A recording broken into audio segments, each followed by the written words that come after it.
Okay, right. So I'm not going to be looking directly at the camera because it's being recorded on a different thing, but apparently people want faces in videos or whatever. Yeah, right. But anyway, so this is the April Fool's Day challenge thing. If anybody's fallen for any of these videos, well, you were an April Fool. Congratulations. I wonder how many people actually fell for my April Fool's video. I wonder which one that was. Maybe you should check my channel and see. Right, so the first of these is from Matt the Cuber. So for retention purposes, I'm going to start with the shorts. So let's see. FTO, right. It has been held as a competition, as an unofficial event for years. But now, from 1st January 2025, face-turning octahedron will be held as an official event at official competitions. Okay. Sorry, Matt, but I don't think that's that much of an invention. I presume you must have used your gift card to buy an FTO then, or something, but there's no FTO in the video. I don't know, whatever. Right, let's go on to this one from That Pyrrha Guy. How to be sub 30 on 4x4. Can I go back to the start? No. Okay. Use Redux? Yeah, I do. I'm not quite sub 30, but I'm sub 40. Well, I don't know if I can really say I'm sub 40. I have a sub 40 average. Use beginner edges. Well, I mean, I certainly don't do that. Try and pair up two at a time, because why wouldn't you?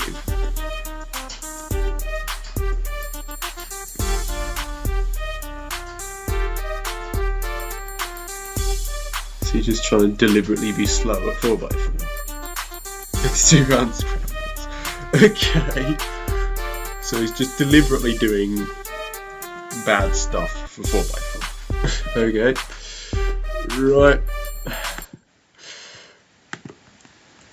Okay. From Everyday Cuba, formerly Wise Knight. New WCA event. Well, I've already had FTO announced apparently. Let's have a look. Saw that the Killer Minx is a brand new WCA event. We also saw the post. But I'm not going to talk about that. You can read the post yourself if you really want to. I'm going to talk about how today we're going to practice, try and get WR at my next comp. So, here we go. Okay. 3, 2, 1. Now, yeah, I don't really like having hashtag April Fools in the description here. Can you spot the mistake on the post? So we all saw that the Killer Minx New WCA event. We are happy to announce that from April the 1st, the Killer Minx will become the newest WCA event. Okay, so well done on going on Inspect Element and successfully editing a WCA post. I've done that before, and it's nice to see you know how to do it too. But, yeah. Best so far, I think. But hopefully some of the actual videos are going to get a bit better. Although this is going to make the video a whole lot longer. Right. The most randomly stupid April Fool's prank. April Fool's special. Okay, well hopefully it's pranking somebody. Because this isn't an April Fool's video if you've got April Fool's twice in the title. Some of you might know that I am now sponsored by SpeedQB.org. You've got the sponsorship agreement on your wall. Yeah, well, I can get cubes if I want and I'll review them, but I don't need to talk about that. We are doing an April Fool's prank, like, video contest within the sponsorship, so all the people who are sponsored. So, I have an idea. Right, I've been thinking for days, like, literally probably about maybe a month of thinking. I finally came up with an idea. I'm going to use this Pyrrha Minx here. And Okay. we're gonna just make it completely stupid. I'm gonna peel off some stickers, make it completely pointless. And then I'm gonna go like hang it in a tree somewhere. And then someone might find it, go try and get it, then just find out it's just a useless pyramid. I don't know. It's the best idea I've got. I'm just gonna put a little bit of paper saying like April Fools. I'm just gonna remove things like the points and then take off some stickers. And then I'll leave it there. Probably leave it overnight or something. Go check back on it another day. And then see what happens really. So I'm gonna probably chuck it in a plastic bag or something.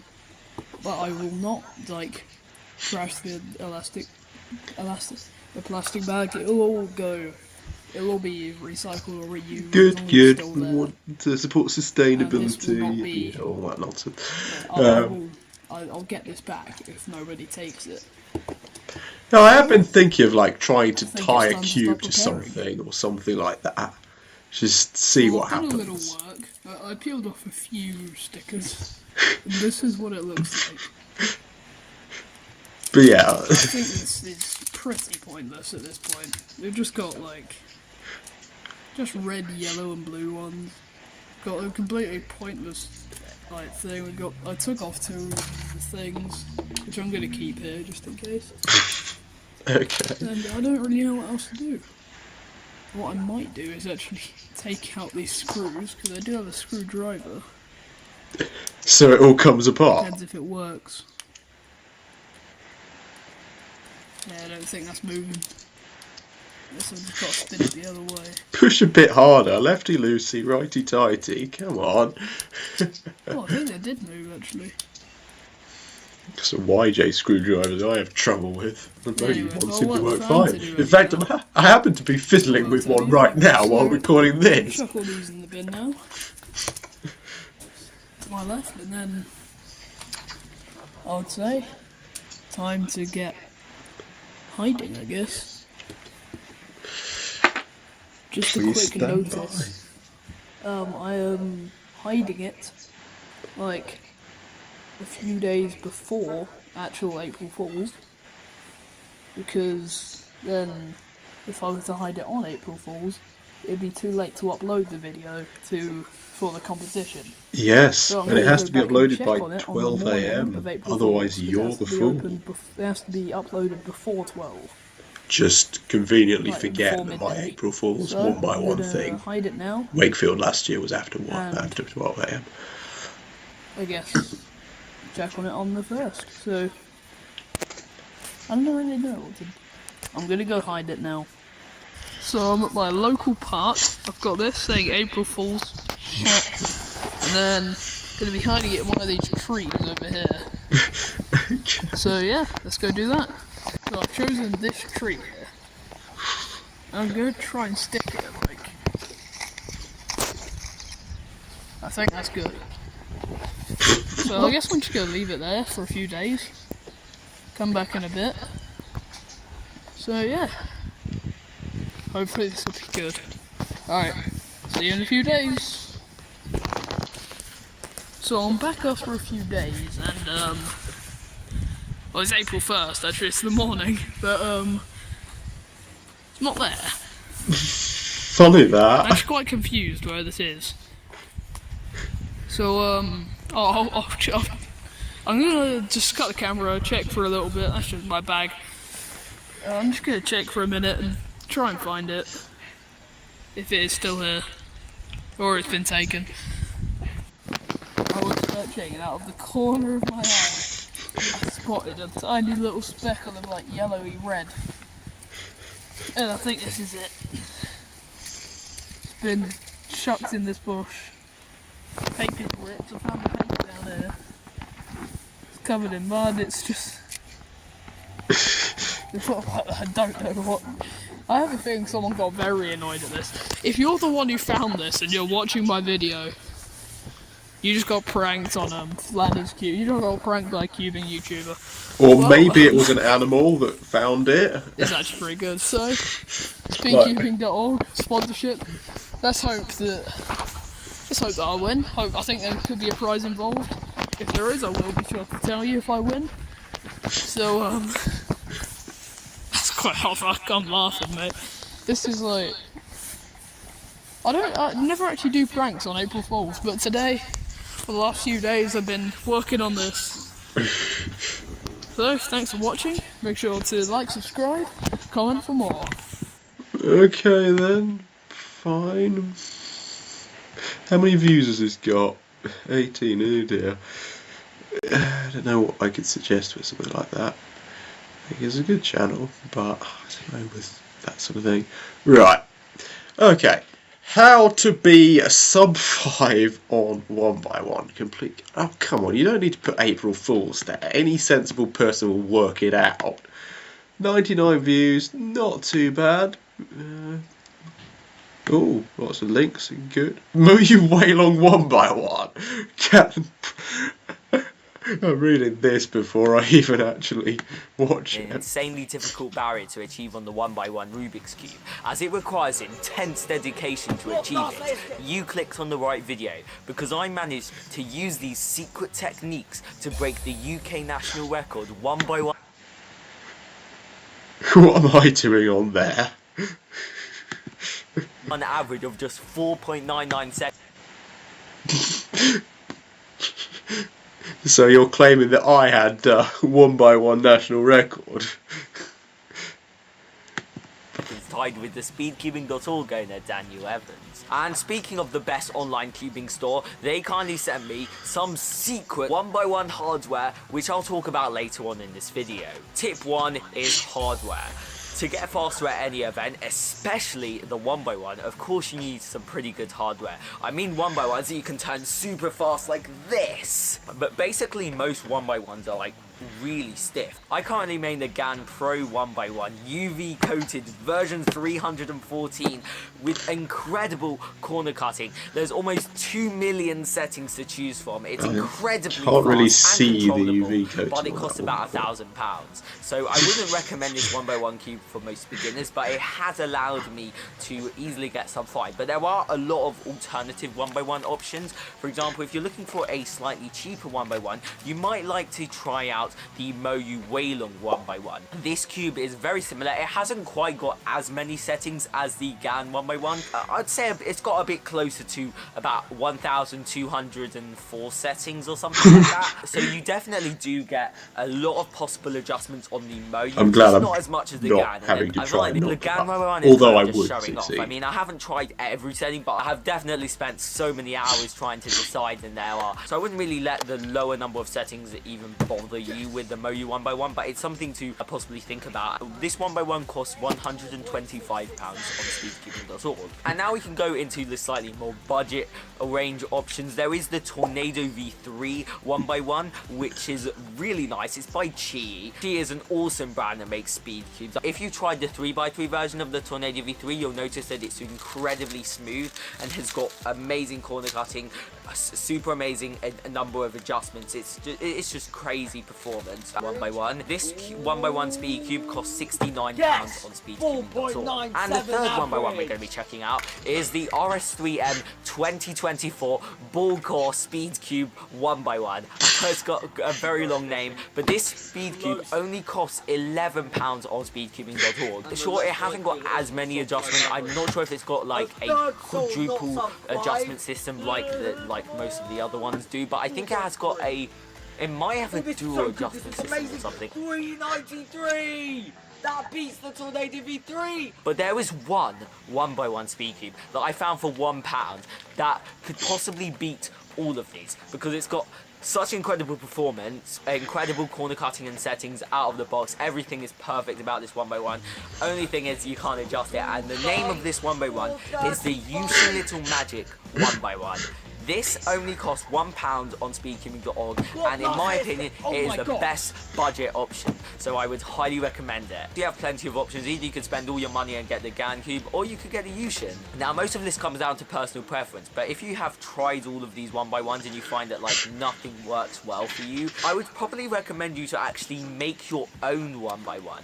This gives you a lot more options and flexibility for how you'd like the puzzle to feel, and sometimes you might not actually find a a suitable 1x1 puzzle on the market. So it can work well and might even suit your turning style better than anything else. And now we're ready to move on to tip number 2, which is to get dirt off. I find that 1x1 cubes can be very dusty. It'll be much easier to get faster at the 1x1 if you get rid of the dust. So what I recommend is you get a cube bag or something like that, and then you wipe it on the 1x1 and do this for about 5 hours. The reason why you have to do this for 5 hours is because of how complicated the 1x1 mechanism is. When I did this in my GAN 1x1, it improved the performance of it significantly. Which brings me on to my third tip, which is to lubricate it in the middle of your solves. Sometimes a 1x1 can become incredibly stiff. You know, you're going really fast, you think you're going to get an amazing sub-5 time, and then suddenly the 1x1 becomes really stiff. So what you want to do in this case is you want to immediately grab some lubricant and start putting it all over the 1x1. Now, what lubricant would I recommend? Well, I wouldn't recommend trying something like Hiska or Perez or Lubos. These lubricants are designed for lubricating bigger cubes, like a 3x3. But for such a difficult puzzle like a 1x1, I actually recommend that instead you lubricate your puzzle with toothpaste. And most of the world-class 1x1 cubers use toothpaste as their lubrication. All you have to do is, during your solve, get some toothpaste and put it all over all the side of the 1x1, and immediately will become very nice and slippery and allow Halfway you to through, make some 10 turns minutes a of lot waffle quicker. about Tip 1x1. 5 is to have multiple 1x1s. I mean, well I done bring my to 1x1 coming up cubes with out all this everywhere, and I nonsense. usually try and solve them for about like 5 hours every day. So anything you do to try and increase the chances of you picking up and solving it will really help you to become addicted to solving it. My 5th tip is to learn full OLL and full PLL. OLL consists of about 200 algorithms and full PLL consists of about 90 algorithms. This is a lot to memorize, but it's incredibly helpful. It saves about 10 seconds off your solve. So if you're averaging 15 seconds and you do this, you'll be straight away averaging 5 seconds without doing anything else. Since this adds up to 290 algorithms, how should you learn it? My advice would probably be to learn it gradually. So if you commit to learning one 1x1 OLL or PLL case per day, then in less than a year, you will be done. But whatever works for you, you could decide to learn many of them at once. It's really about learning those algorithms, improving the recognition. Maybe learn 3x3. So, tip 6 is to avoid cube rotations. I see so many people keep rotating the 1x1 puzzle in the middle of their solve unnecessarily. Look at my 1x1 here. I'm in the middle of my solve, but don't you see it's already solved? What's the point of moving the 1x1 like this if you've already solved certain steps? You can see the first 2 layers are already solved, but I see so many people not even realize that the first 2 layers of their 1x1 cube is solved. So then they keep First doing 2 layers of a unnecessary 1x1. rotations, and then they're not sure what to do, so they try and I move it wonder too about quickly. I think you should Oh, probably it's slow only down one your layer. TPS and try to think about every cube rotation you do. Make sure it's part of an algorithm, or make sure you have an idea on which pieces you're going to solve. In this case, I want to solve white, but I'm not just going to immediately rotate until white randomly gets solved, because that's kind of stupid. Instead, I would strategically look at all the white pieces on the 1x1, notice that they're all next to each other, therefore the white side must be solved. Similarly, I can also use this technique for the red side. I'm going to look at all the red pieces on the 1x1. Okay, here's one and here's the other. Yes, they are all next to each other, therefore the red side is also solved. So instead of just like trying to move the 1x1 cube so quickly, try to use your intuition and knowledge of this puzzle to be able to solve it. Tip 6 is actually more aimed towards beginners, and that is to learn how to turn a 1x1. Due to the massive complexity of this puzzle, it's likely that as a beginner, when you first unbox this puzzle, you may struggle to just make a single turn. So if you're a complete beginner, I recommend ordering the spinning 1x1 puzzle from speedcubing.org. Now this puzzle isn't comp legal, but that should not stop you from learning to use it. I didn't actually have this spinning 1x1 when I was first learning how to solve it, but it took me about 3 whole months of continuous hard work and practice to achieve being able to just turn it. I've heard countless stories of people who have not been able to turn a 1x1 for the first day, but have tried to spin a 1x1, and in 2 days they have managed to just make moves on it easily. It really gets you to understand how a 1x1 cube actually works. and I highly recommend it to all beginners or anyone practicing. I cannot recommend this enough. It only costs £6 at speedcubing.org. It isn't comp legal, kind of like smart cubes or carbon fiber cubes. This is a little bit of a different 1x1, so it makes sense why it isn't competition legal, but it's very similar to a 1x1, except for that it's a lot easier. It's a good introduction to getting really fast sub 5 consistency on 1x1. Yeah! 2.11! Yeah! Oh my gosh, PB on camera! Because of this 1x1 that not only easily turns, but you can use it as a fidget spinner. And finally, tip 8, the most important tip out of all of these is to practice. When I went from a complete beginner to sub 5 and 1x1, it took me almost 3 years of doing over 200 repetitive solves every single day. I honestly think that without continuously implementing all the techniques shown in this video, it would have taken me longer than a decade probably. As I practiced deliberately, I managed to get there in a way shorter time frame. I really hope this can inspire you to practice this awesome puzzle. If you choose not to listen to any of these tips, you're stupid at cubing. And if you haven't already realised, happy April Fool's Day. Congratulations on making me watch 10 minutes of complete waffle about 1x1s. That is brilliant. How you managed to come up with all that stuff to say, all that just completely made up nonsense. It's impressive. It's like, how could that possibly be fake? I mean, you seem so knowledgeable about 1x1s. Like, how could you possibly be faking that? Let's have a look at the link here. Oh, it just links there. Wait a minute, why isn't it saying was £8,000? I need to go into my back end and fix that. But yeah, I mean, obviously all of these are the same. I wonder if he's linked to a white 1x1 at all. No, I think they're all black. Fair enough. I mean, he only bought 4 black 1x1s, and I think he already had one from some other time. I mean, I will just wonder how many of these comments actually watched the whole video. Because doing this is like I'm forced to watch the whole video, but it's like ridiculous.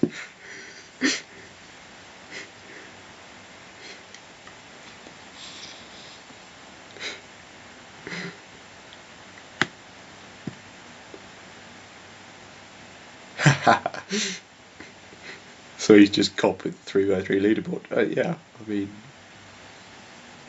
yeah. So it's, yeah. I think this is going to be very, very difficult for Daniel Kidd to beat. Very difficult. But let's find out. My new main 3x3. Ooh. The GAN 11M Pro. The Tornado V3. The Weilong V9. Oh yeah, I've got to like this video. And the giant Google 9cm 3x3. I need to choose gonna a new happen? main cube. What's gonna happen? Which one of these will it be? Well, I've tested out them all, from the Zanchi, to the GAN, to the RS3M, and these were the top 4, so let's get testing. So the Tornado is very fast, and I have mained all of these cubes, but the Tornado was the one I mained first. You know, it's a special place in my heart, and it is a bit dirty on the inside. I mean, you see that. It sounds very fast, but I think it might be a bit too fast almost, and I think it's slightly smaller than my GAN. It feels smaller in my hands anyway, so really fast, maybe almost uncontrollably fast, and a bit small. I'm not sure that's a good mix. So the GAN 11M Pro was my main for the longest, but I don't like this sound that it makes. I don't know if you can hear that, but it's kind of like a plasticky sound that other cubes don't really do. This is a very sentimental cube to me because I've got a lot of PBs on this, and because I think my current PB single. This cube's also been to London with me, it's been to many cafes with me, you know, it's been all over the place. And the Weilong V9 is my most recent main. I think I got this at Glasgow Autumn because I did really good in the 4x4 round there, so I thought I'd treat myself. And you know, it's a good cube. It's fast, it's magnetic, it's lighter, you know, it's more kind of gummy feeling, you know, I suppose you could say. And the purple internals look absolutely lovely. I mean, look at that, that's devilish.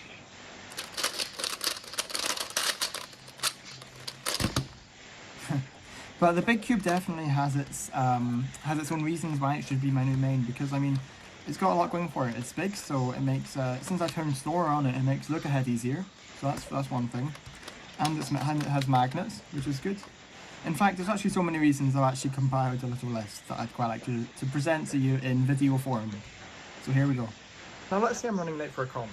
Yeah, you know, I've grabbed a few of toast, maybe a croissant or something, I don't know. I've had a shower, I've put on my clothes, I have to run out the door, but I have to grab a cube, I have to grab my main cube. I don't know what one is, I don't have time to check every cube to see if it's my main. What am I going to do? Because they all look so similar. Now imagine that same situation, but this cube's my main, I can just grab it and go. To be fair, I have this problem at my stalls at competitions quite frequently. I'm told, yeah, you've got to compete in 3x3 now. And I have to go through and find my main 3x3 out of all my sample cubes which are out on the table. Sometimes I just give up and pick something else and hope I do okay with it. Because it's so easy to spot amongst the crowd also and never get lost at a competition this way. Oh man, that's exhausting. But then I come back later and it's like, oh no, where's my cube going? All I see is my banana cube, my mat, my timer, and this cloth that I threw here earlier. Little do I know that the cube's actually so teensy weensy, it's actually hidden. And that's just one of the many ways that you can lose a tiny cube like this. It's very true. Oh my, that was absolutely exhausting. See, it doesn't even cover the cube. There's no way I can possibly lose this cube. You know, it just looks like it's wearing a hat. Even if it's like under my desk or something, it's still gonna stand out. I mean, you guys admit, isn't it? There's simply nothing but benefits to this cube, and I'm not even done. So if you have an easy name, then obviously the runner calls your name without any problem, you get your cube, then you go to your station and it's all fine. But what if you have a complicated name and the runner can't pronounce it? You just have the cube in the box. You don't know if this is your cube or not. You can't look at it obviously, because then you'll see the scramble. Daniel Kidd? Oh yeah, that's me. Okay, okay, so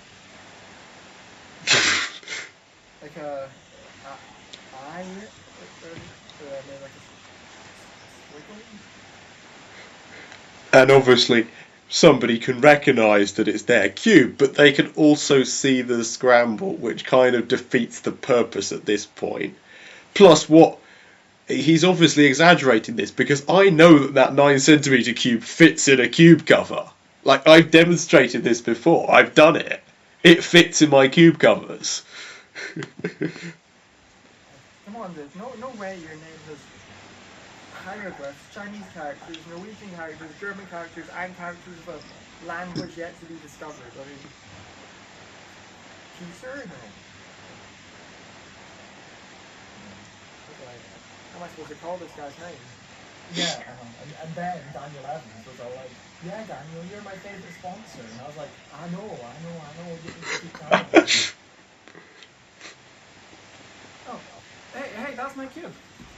Why you didn't call my name or anything? But it's chill though, because I saw the cube, so I knew it was mine anyway, so don't worry about it. So as I'm sure you can tell from my plethora of reasons why this is the best cube, I decided that it will be my new main. I mean, you know, it turns nice, it ticks all the boxes really. So thank you for watching this video, and you know, maybe I've convinced you to change your own mind and to make this giant 9cm cube your main cube too. By the way, I got it from speedcubing.org, and I used code KID when ordering, because of course I did. And if you don't, then you know, maybe you don't deserve to have the 9cm cube if you're not even gonna use code KID. It's the shortest code, it's the most efficient for you to type in as well. Yeah, this is all just an April Fool's video. Anyway, I hope you enjoyed. Yeah, I'll probably be sticking with the V9 as my main, but the video did actually make me realise that the GAN was pretty solid as well. Anyway, yes, subscribe, and I'll see you soon. Bye bye. By the way, by the way, that guy's name, I'll tell you how it's actually pronounced. It's actually pronounced. Okay, that is a very, very good job, and you came very close to winning. And I think because you came so close, I'm going to leave your code in this video and not try and beep it out like I probably have done previously. But I think I have to give it to Rafi Neiman, Speedy Youngcuber. Just brilliant video. It's a shame it couldn't get more views. I think the trouble is retention or something so stupid is just going to be hard to keep high. So yeah, only 99 views, whereas Daniel Kidd has done a lot better on the view count, but I think when you actually watch everything, Speedy Youngcuber has won. So yeah, I really wish Speedy Youngcuber would just upload a bit more. I mean, I'm going to have more subscribers than him soon if he doesn't do something about it. I mean, look, all these videos are great, but they just don't come frequently enough. Same with Daniel Kidd, to be fair. We just really need some British YouTubers that upload frequently and make high quality content like these two, but and Flatters as well. But just, yeah, more frequently. But yeah, congratulations to Speedy Youngcuber for winning the April Fool's Day video contest. You're welcome to go and watch all these videos if you're still watching this. Otherwise, if you skipped here to the end, just go and watch the videos without me reacting to them, if that's what you want to do. So yep, thanks for watching. Please like, comment, share and subscribe. And I guess there are 6 other YouTubers to check out.